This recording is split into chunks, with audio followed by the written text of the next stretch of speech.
situación de emergencia se da... se había anunciado que este fenómeno iba a ser intenso. Nosotros aquí en el programa lo habíamos hecho. Sin embargo, la activación más poderosa se da ayer en un corto periodo de tiempo. ¿Por qué pasó esto esta vez? Mira, justamente cuando uno revisa la imagen, uno viene a hacer análisis de cómo están sucediendo varios hechos que se fueron proyectando hace unos años atrás. Yo recuerdo ya en la época de cuando realizaba yo el pregrado, se hablaba justamente de la situación que podría generar el cambio climático con respecto a situaciones de las lluvias estivales. ¿Ya? Y la proyección justamente indicaba esto: zona más húmeda en el norte, producto del fortalecimiento por la humedad en esta zona, y claramente un efecto muy importante también en las temperaturas. Eso repercute claramente en un territorio que no está acostumbrado a este nivel de precipitaciones, y también una situación que es relevante es como también las ciudades del norte van a tener que prepararse para esta situación. ¿Ya? Porque este es un fenómeno que llega para permanecer y ser cada vez peor. La proyección indica que esto debiera ser o tener una recurrencia permanente en el tiempo, particularmente cómo se da la proyección asociada al aumento de precipitaciones producto del cambio climático. Claro. Es una situación que se esperaba en los modelos.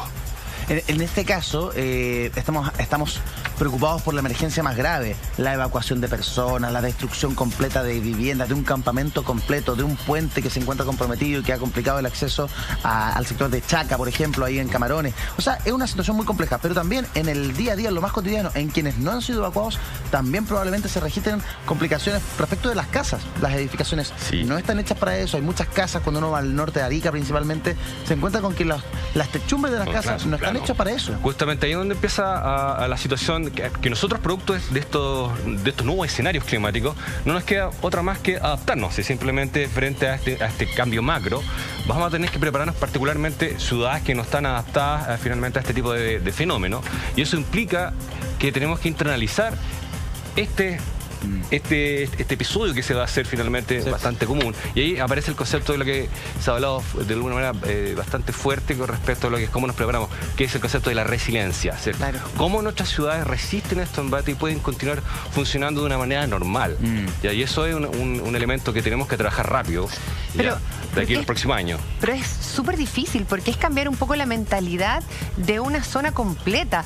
Yo recuerdo hace unos años atrás, yo estuve en Cotpa, en Cotpa, Belén, Bisbiri, bueno, en toda esa ruta del altiplano. Y yo recuerdo sobre todo de Cotpa, que es una maravilla, pero porque es terreno rocoso, seco, y Cotpa es un valle. Justamente. Es un valle, pero que de verdad era un hilito de agua la que va pasando, pero eso nutre para que se haga un valle y tú ves verde, tú ves en Cotpa mismo.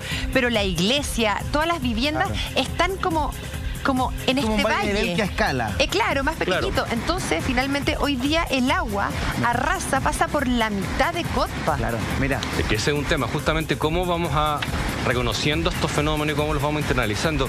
Y eso pasa en zonas que son muy frágiles. Y eso nos llama a reconocer estas amenazas. Muchas veces estas amenazas son nuevas.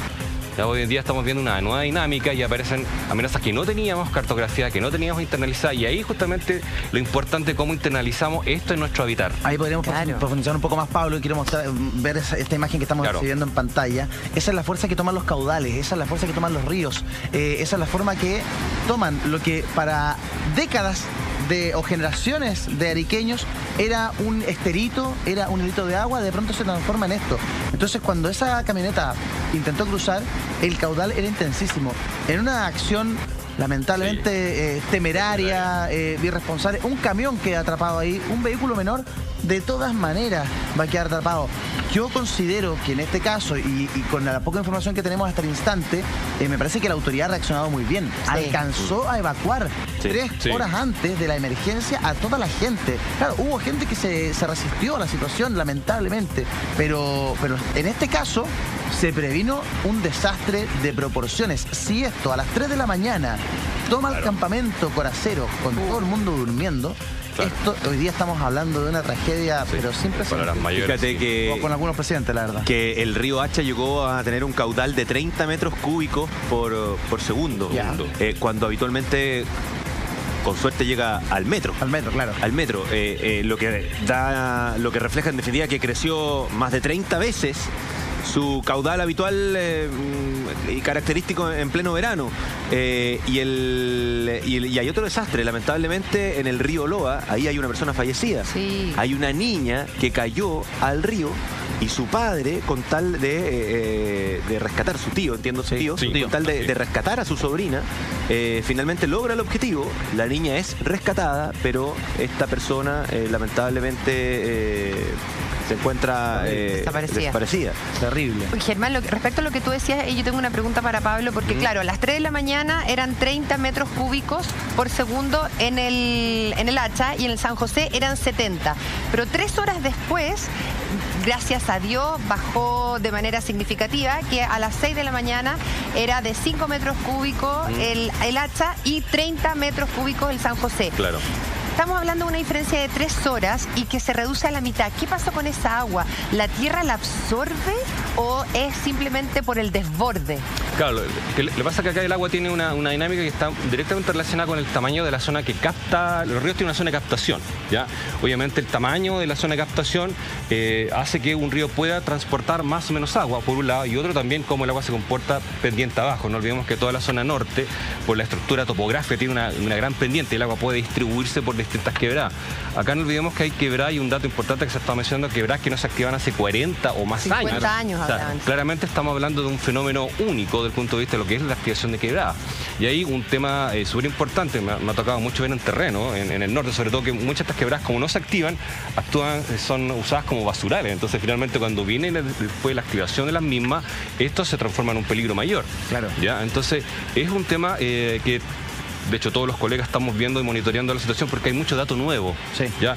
Si fijamos, todos estos fenómenos que hemos estado realizando prácticamente tienen un hilo común. Son todas experiencias nuevas en las cuales estamos comenzando a analizar base a este nuevo escenario climático, cómo nuestro país va a tener cambios asociados a lo que es el comportamiento de nuestra ciudad y también cómo enfrentamos la emergencia.